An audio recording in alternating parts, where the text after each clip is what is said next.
অনুকূল চন্দ্র নাম হরে কৃষ্ণ হরে রাম অনুকূল চন্দ্র নাম হরে কৃষ্ণ হরে কৃষ্ণ অনুকূল চন্দ্র নাম হরে কৃষ্ণ হরে রাম হরে কৃষ্ণ হরে রাম অনুকূল চন্দ্র নাম হরে কৃষ্ণ হরে রাম অনুকূল চন্দ্র নাম হরে কৃষ্ণ হরে রাম অনুকূল চন্দ্র নাম হরে কৃষ্ণ হরে রাম হরে রাম অনুকূল চন্দ্র নাম হরে কৃষ্ণ হরে রাম অনুকূল চন্দ্র নাম হরে কৃষ্ণ হরে রাম অনুকূল চন্দ্র নাম হরে কৃষ্ণ হরে রাম অনুকূল চন্দ্র নাম হরে কৃষ্ণ হরে রাম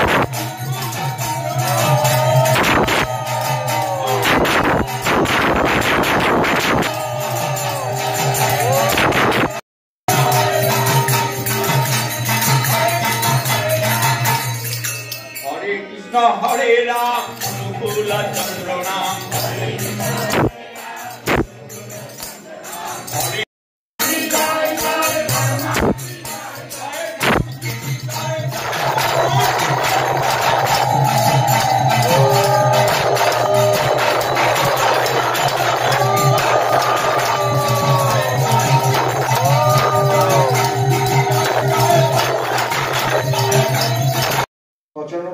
সালে এই দিনে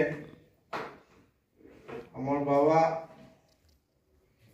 কীর্তিচন্দ্র চক্রবর্তী পরলোক গমন করেছিলেন। সেই স্মৃতি রক্ষা উদ্দেশ্যে প্রত্যেক বছরই এই দিন পরম প্রেমময় শ্রী ঠাকুরের সৎসঙ্গের আয়োজন করা হয় তার স্মৃতির উদ্দেশ্যে। আর এই দিন রাজেন জেঠুরও মৃত্যুদিন, তাকেও শ্রদ্ধা জানায়। একই দিনে পালন করা হয়। দুজনই প্রাক্তন বহু পুরনো ঠাকুরের কর্মী। বাবা ছিলেন এই বিরাটি অঞ্চলের অনেক পুরনো সভাপতি ঋত্বিক ছিলেন উনি। আর যখন এই মন্দিরের আশীর্বাদ প্রাপ্ত হয় তার মধ্যে অন্যতম কর্মী বাবা ছিলেন। ওই সময় অনেকে ছিলেন, তারা আস্তে আস্তে সবাই প্রায় চলে গেছেন। হরিপদ কাকু আছেন সেই সময়কার, তারপর আমাদের হিরেন জেঠু রয়েছেন, এনারা রয়েছেন। আবার দাস কাকু একটু ছোট হলেও দাসটাও রয়েছেন, ওই সময়কারই লোক। এদের দেখলেও এখনো বাবাদের কথাই মনে পড়ে। তা আস্তে আস্তে এদের ওই সময়কার এই কর্মীদের নিরলস প্রচেষ্টার ফলে ঠাকুরের আশীর্বাদ প্রাপ্ত এই শ্রীমন্দির তৈরি হয়েছে। তারপরে বাবা এর উদ্বোধন দেখে যেতে পারেননি, তারপরে এই মন্দির উদ্বোধন হয়েছে। তাও তো অনেক বছর হয়ে গেল। হ্যাঁ 20 বছর হয়ে গেল। আমাদের সৌভাগ্য পরম পূজ্যপাদ শিশু দাদা এসেছিলেন, উদ্বোধন করে গেছে। আমরা অনেক সৌভাগ্য যে ঠাকুরের আমরা এই আমাদের পরিবারে বাবার মাধ্যমেই আমাদের ঠাকুরের সৎনাম আমাদের পরিবারের শুরু হয়েছে আর কি, পরিবারের প্রাপ্ত হয়েছে সৎনাম। ঠিক আছে, তা সবার যা উপস্থিত সবার সুস্থ সুন্দর জীবন কামনা করে আমি শেষ করছি। জননী শ্রী শ্রী পরমার চরণে কোটি কোটি প্রণাম। পরম পূজ্যপাদ শ্রী শ্রী বরদার চরণে কোটি কোটি প্রণাম। পরম পূজ্যপাদ শ্রী শ্রী আচার্য দেবের চরণে কোটি কোটি প্রণাম। উপস্থিত ঠাকুরের ঋত্বিক দেবতাবৃন্দ, শ্রদ্ধ দাদা এবং মায়েদের যথাযোগ্য স্থানে সশ্রদ্ধ প্রণাম, অন্তর্গা এবং জয়গুরু জানাই। ছোটদের স্নেহ এবং ভালোবাসা জানাই। আজকে মনে হয় সেদিনকার কথা, যেদিন শ্রদ্ধ ক্ষিতিদা ইহলোক ত্যাগ করেন, কিন্তু দেখতে দেখতে তা 29টা বছর হয়ে গেল। কিভাবে যে দিন চলে যাচ্ছে বছরের পর বছর চলে যাচ্ছে, ভাবা যায় না। কিন্তু তাদের স্মৃতিকে কেন্দ্র করে আমরা যে আমাদের জীবনটাকে সুন্দর করে গড়ে তুলব, আরো ইষ্টপ্রাণ হয়ে উঠব, সেরকমটা আমাদের কিন্তু ভাবের মধ্যে সেরকম আমাদের আসে না। আমরা গতানুগতিকভাবেই চলছি। আজকে শ্রদ্ধেয় ক্ষিতিদা তিনি যেদিন চলে যান সেদিনও তিনি ঠাকুরের কাছে বেরিয়েছেন। আমি 92 সালে এসেছি, আর 95 সালে তিনি চলে গেছেন। তো এই যে মাঝখানে এই 3-2.5 বছর তার সঙ্গে যোগাযোগ হয়েছে। তিনি দেখতাম প্রত্যেকটা বাড়িতে বাড়িতে ঘুরতেন, মানুষের বাড়িতে গিয়ে যোগাযোগ করতেন। তখন এই মন্দির আন্ডার কনস্ট্রাকশন, মন্দিরের কাজ অনেক বাকি। সেই কাজের জন্যে ঘুরে ঘুরে ঘুরে ঘুরে তারা হরিপদদা, তিনি হীরেনদা, কুমুদদা, আমাদের শিশিরদা, গৌরদা, এই সমস্ত দাদারা ঘুরে ঘুরে সেভাবে সংগ্রহ করে করে আজকের এই মন্দিরের ভিতরে, মন্দিরের সঙ্গে তারা যুক্ত আছেন। কাজেই সেই স্মৃতিটা আমরা মন্দিরে আসলেই আমাদের মনে পড়ে। সুতরাং আমাদের এই প্রচেষ্টাগুলো ব্যর্থ হয় না, আমাদের এই করাগুলো কখনো ব্যর্থ হয় না। ঠাকুরের সঙ্গে আমরা থাকি। পূজ্যত দাদা তিনি একদিন বলছিলেন যে ওই ইয়েতে ষোড়শী ভবনে বসে বলছিলেন যে আমরা তো সবাই যারা চলে যান, আমরা ভাবি যে মানুষ গত হয়ে কোথায় যান, তারা সব থাকে। বলছিলেন আমার ঘরে, আমি ঘরে বসে আছি, দেওঘরে ঘরে বসে আছি, রাত্রেবেলায় বিছানায় বসে বসে নাম করছি, হঠাৎ দেখি ওপরে ভেন্টিলেটারের ওই কাঠটা যেটা ব্লক করা ছিল ওইটা ঠক ঠক করে শব্দ হচ্ছে। খানিকক্ষণ পরে দেখলাম কাঠটা খুলে পড়ে গেল, আর কে যেন এসে বিছানার উপরে বসলো। বলে তিনি নিজের বিছানায় এর উপরে হাত দিয়ে শব্দ করে তিনি শোনালেন। কে যেন মনে হলো বসলো, আবার সে একটু পরে চলে গেল। সেই জন্যে বলি যে তোরা যখন ঘরে ঢুকবি, হুট করে ঢুকবি না, সারা শব্দ করে ঢুকবি, তা নইলে কিন্তু মারা পড়ে যাবে। তো তারা আমাদের আমাদের সঙ্গে লীলা করে চলেছেন। আমরা যখন চলে যাই তাকে ভালোবাসি, তারাও ভালোবাসেন।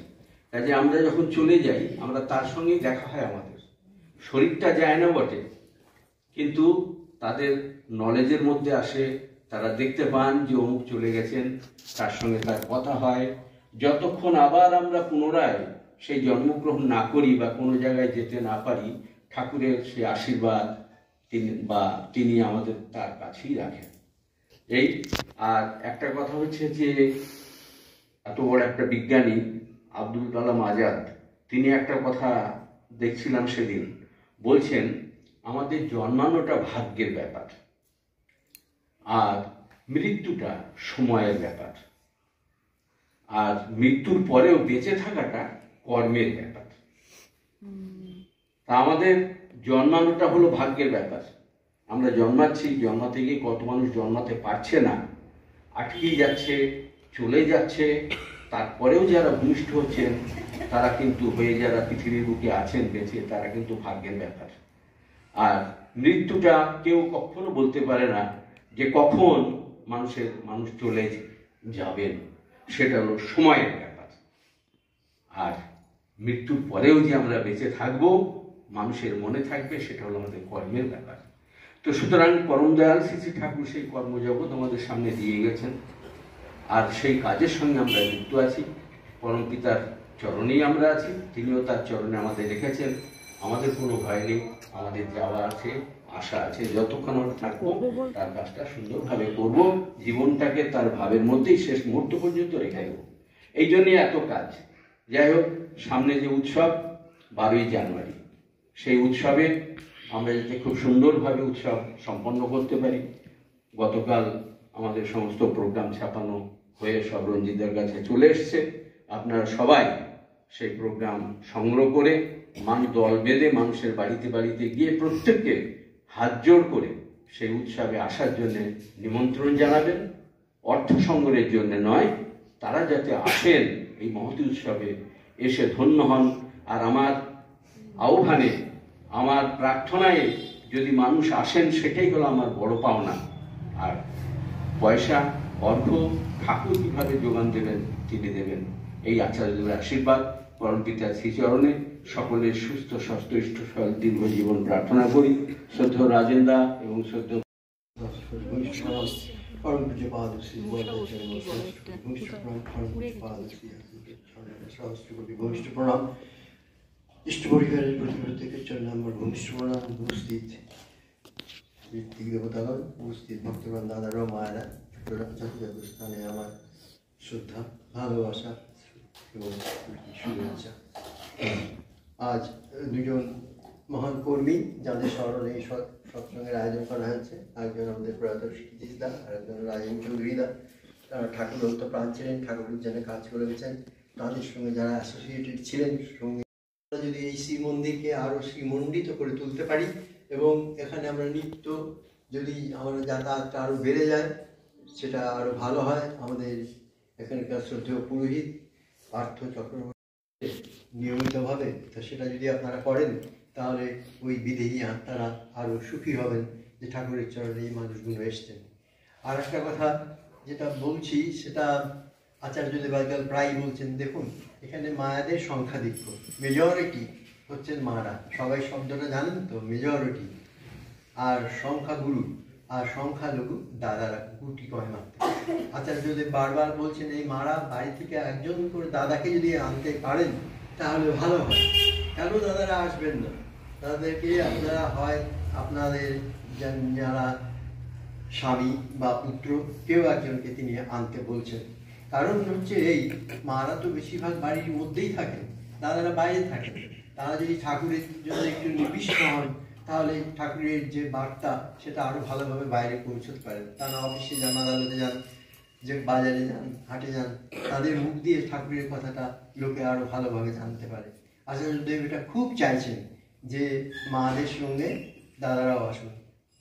বিবেকানন্দ স্বামীজি তিনি এই কথাটা বলেছেন অবশ্যই মাদের প্রতি শ্রদ্ধা রেখে, যে ভারতবর্ষে ঠাকুরও বলেছেন সদাচারশীলতা আর ধর্মটাকে বোধহয় মায়েরাই বাঁচিয়ে রেখেছেন। ঠিক আছে, সেটা খুব গরিমাময় কথা, কিন্তু তার সঙ্গে দাদাদেরও তো দরকার। তারা তো কর্মী, তারা যদি এগিয়ে না আসেন তাহলে তো আমাদের অনেকটা ব্যাহত হচ্ছে না আমাদের কর্মের উদ্যমে।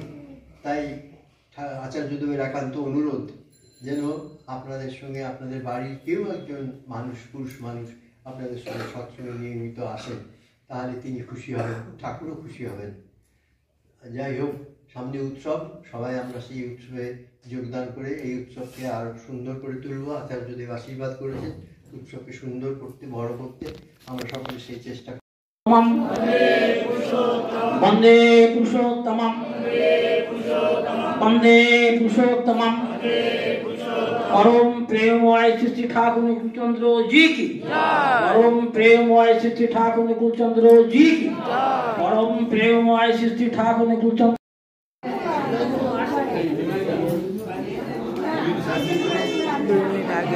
তাই না?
আপনি চুপ থাকুন না।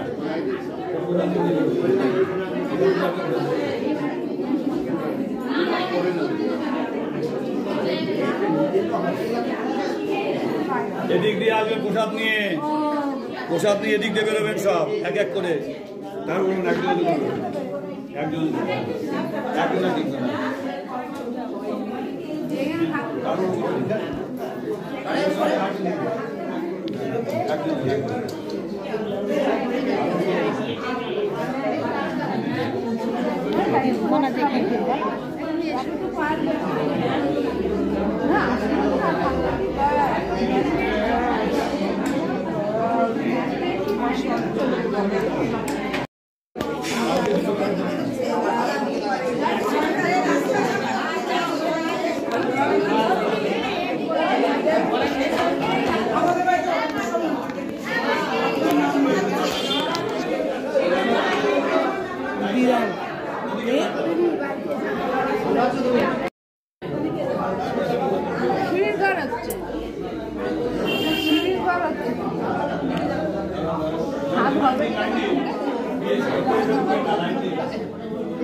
তো দিতে পারতো একশো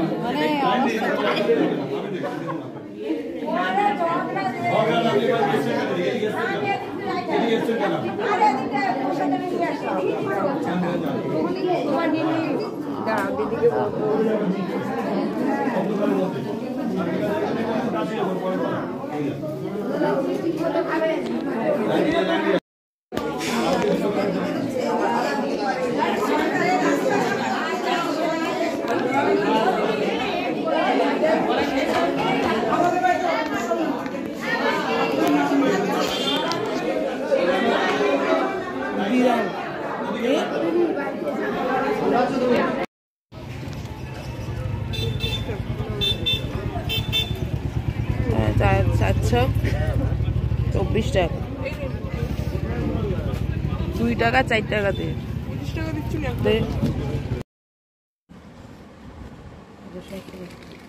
উঠিয়ে দেখো ছবিতে এগুলো একটা ছবি যারা ওইটা খুলি তাহলে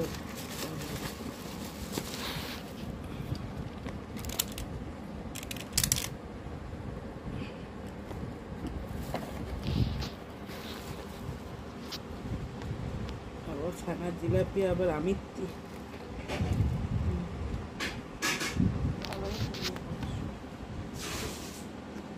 দিয়েছে না